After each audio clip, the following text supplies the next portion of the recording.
Shwoo! Get the checkered flag going. We got Dale Earnhardt Jr. winning the Daytona 500. Shwoo! Little E. Little E. Finally winning. Of so course, happy for him. It's his second. That's his second Daytona 500 victory. His first one came in 2004. It snaps a personal 55 race winless streak. So I mean, he was due. Of course. Now, if you didn't pay attention to that game, that race, I apologize. If you didn't pay attention to the Great American Race, there was a 6.5-hour delay in the middle of the race. Yeah, that was extremely long. That was extremely long. I think there was 38 laps the first half, and then it started torrential downpours, tornado watch. Of course, they had a tornado watch down there too? I think they had two. Wow. I think they had two tornado watches down there. Of course, it's in Florida this time, so it's kind of iffy. But so beautiful, though. Oh, yeah, definitely. I think it was in the 70s down there as the race was going on. It's only 35 here, It's less now. It's snowing. Less now. I was talking about Ooh, look at those snowflakes. Sunday. They're big now. Oh, great. Oh, great. Okay. It's really coming down now. So, yes, Daytona, where our dreams and paradises are right now. So, yes, there was a 6.5-hour delay. But then, so that was probably happened at what? 3? 3 o'clock was around the delay? And then the race started at 8:30?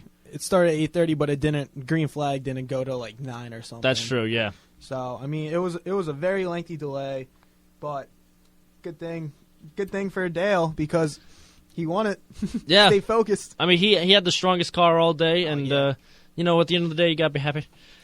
You gotta be happy with the outcome from Dale Earnhardt Jr.'s number 88 Mountain Dew car. Yeah, and they just finished that race too because I think maybe 15, 20 minutes later it started downpouring again there. Yeah, they had of course Fox had it, so Fox had the Doppler radar pretty much on half the screen the majority of the night, showing us where the next squall of rainstorms were coming from. Lightning strikes. And all the lightning strikes and things like that. Oh, good old NASCAR. In fact, what I thought was funny about it, during the delay, they showed last year's Daytona 500. Yeah.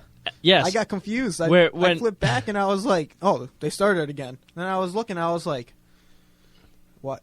Wait, what? Yeah, what I know. Is this? So I thought Jeff Gordon was in a different car. And Jimmy Johnson won that race last year. And so they interviewed him, Fox interviewed him before the race started again during the delay, and he's like, yeah, I got all these texts on my phone saying, hey, congrats on the Daytona 500 win.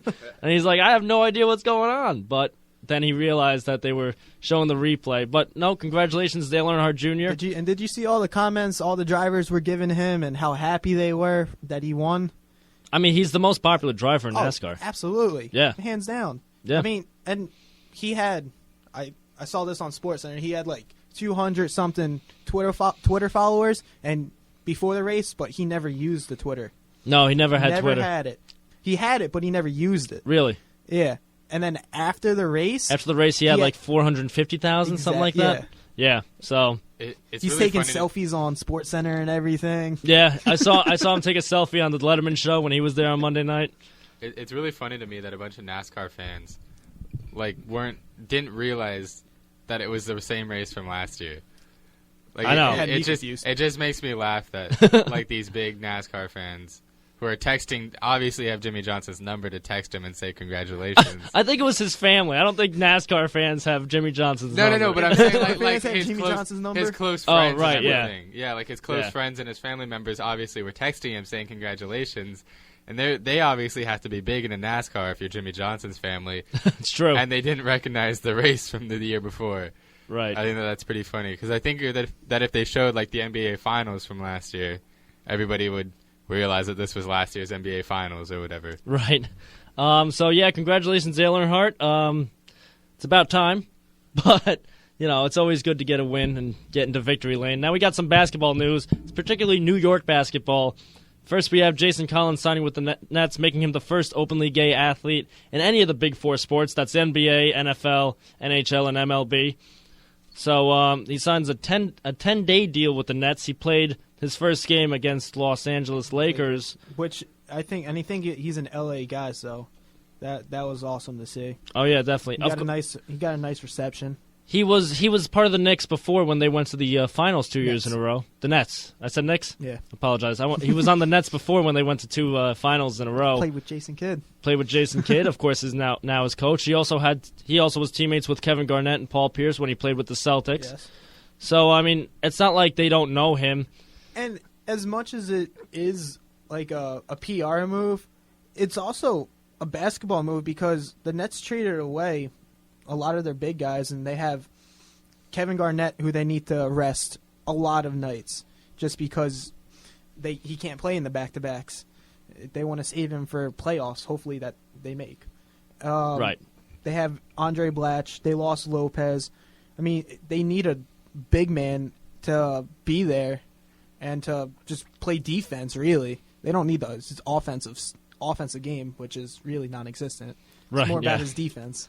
And he had a good hard 11 minutes in there. I mean, he had 2 rebounds, he had 1 steal, and he had 5 personal fouls, which can be a good thing or it could be a bad thing. But when you're in there and you're providing a big presence inside, it's going to make people not want to go inside as much. Yeah, and so he's there to take up those fouls. And when was the last time he played, too? Yeah, exactly. He's got to be a little rusty. He's got to get in his timing. He played with the Wizards last NBA year? I thought his last team was the Celtics. Maybe. I don't know. He might have went to the Wizards for maybe a game and then came. I know he's been around. Yeah. He's been around. He's but he hasn't a played journeyman. in a while, though. Yeah. He was a free agent. That's why, of course, they signed him to a 10-day deal. Now, what do you think is going to happen after the 10 days? You think they're going to sign him? I think they'll sign him. I mean, that's good. I mean, there's no reason why they shouldn't. Yeah, I mean, he's performing. They need the body. Once he gets in shape, he'll be better than he is.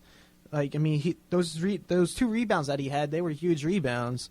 I mean, one was a defensive rebound, one was an offensive rebound that he tapped out, and it led to a 3-pointer to really stop the Lakers' run. There you go. So last year he played for Boston and Washington. But he barely played for both of them. For Boston, he only had 23 total field goal attempts, and Washington he only had 6 field goal attempts. Very good. And then the 3 years before that, he played for Atlanta. And combined, he only had about 130 attempts between those 3 years. I mean, I think he's more of a defensive player, definitely. Absolutely. Yeah. So I mean, big body knows how to rebound real well. Yeah. So something the Nets desperately need help with. Right. Back when he was in New Jersey, back when they were going to the finals and the conference championships, he was putting up the stats. He was shooting quite a bit, but ever since about 2007, he hasn't played as much. Hasn't put up as many shots as well. Gotcha. So, I mean, good for him. Of course, Brooklyn was where Jackie Robinson broke the color barrier. Now, you got the first openly gay athlete playing in Brooklyn. So, I mean, if you want to be sentimental like that, you can be. I'm giving you that option. You're welcome. But, good for him. It's a big step for the homosexual community. But, I mean, he's just a basketball player. That's all he is. And same thing with Michael Sam playing football. But back to basketball. Another New York team, the Knicks. I'm sorry, I'm getting them mixed up. I'm getting them mixed up today. I'm sorry. The Knicks' Raymond Felton got arrested the other day on handgun charges. Of course, he posted the bail, which was $25,000. His now ex-wife. His ex-wife was the one that told the police about the guns. Yes.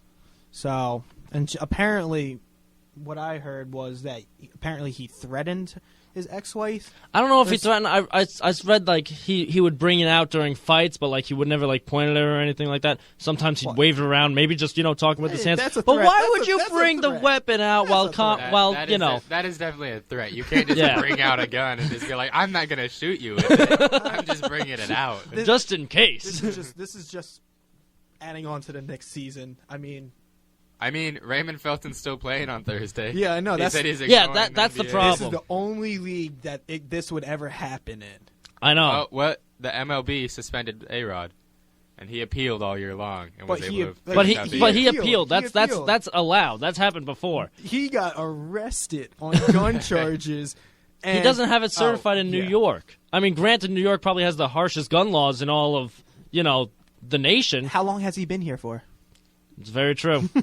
I mean, I'm not going to question why he needs the gun. I mean, whatever. It's your American right. God bless America. I have my U.S. curling shirt on, so you know how patriotic I'm feeling today.